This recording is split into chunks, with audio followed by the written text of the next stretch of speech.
Hey everyone, happy Wednesday. I hope you guys enjoy your day at home today, but I also hope you work a little hard on some of the stuff that I sent home today. It's actually a lot of fun stuff. So the story we read was Pete the Cat, Trick or Pete. So you got to see what Pete and his friend Callie went trick-or-treating and what they dressed up as. So I sent home some fun, or I think they're fun, Pete the Cat activities you can do. So the first one, you have these cards, and you notice you have the numbers 1 through 5, and you have 2 of each numbers. So this is meant to be a matching game. Now, some of us can play the game traditionally where we flip them over like so. You know, lay them out on the table like so. Maybe you lay 4 to start off with and you gotta find the matches. No, not the match. And if you play this way, you can ask your kiddos to use their device, to use their words, to use their body language, their yes, no, their sign language, whatever means of communication they're using, and ask them, are these the same? No.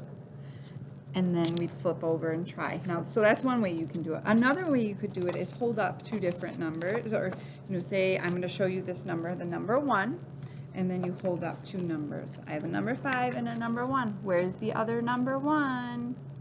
And then they can read. So you can do it that way.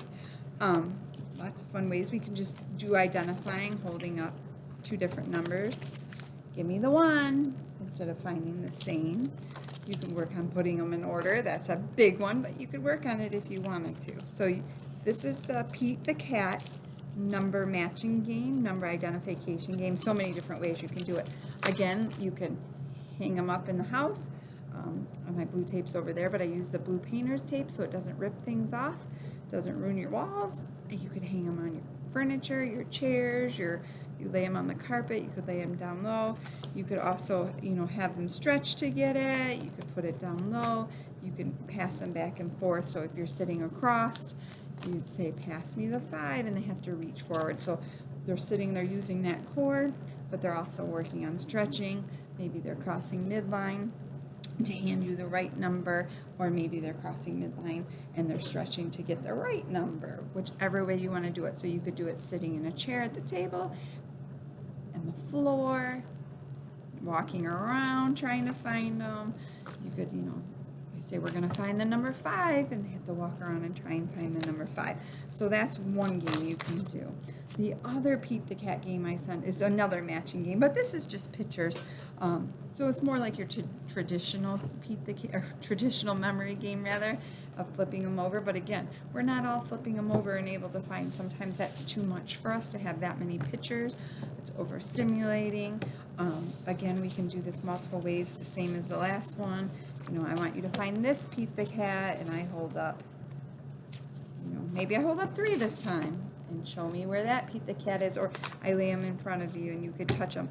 I notice sometimes with these flatter cards, it's harder for the kids to pick them up, especially if they're on a flat surface like this.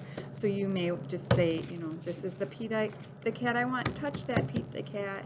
So making it a little, they're still identifying, they're still working on the purpose of letting you know that they know what this picture looks like, what this picture is.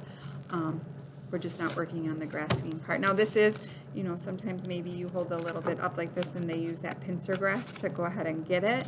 That's perfect too after they identify it. Because what I've noticed is that a lot of the kids want to pick it up. We've been practicing it so much that they want to finish through with that activity and picking it up. So you can do that. You can play find a hide and seek game, and you have to find the different Pete the Cat pictures.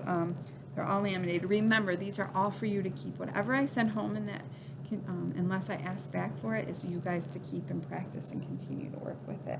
So there's the, this Pete the Cat. There's the pumpkin Pete the Cat. There's Pete the Cat and Callie.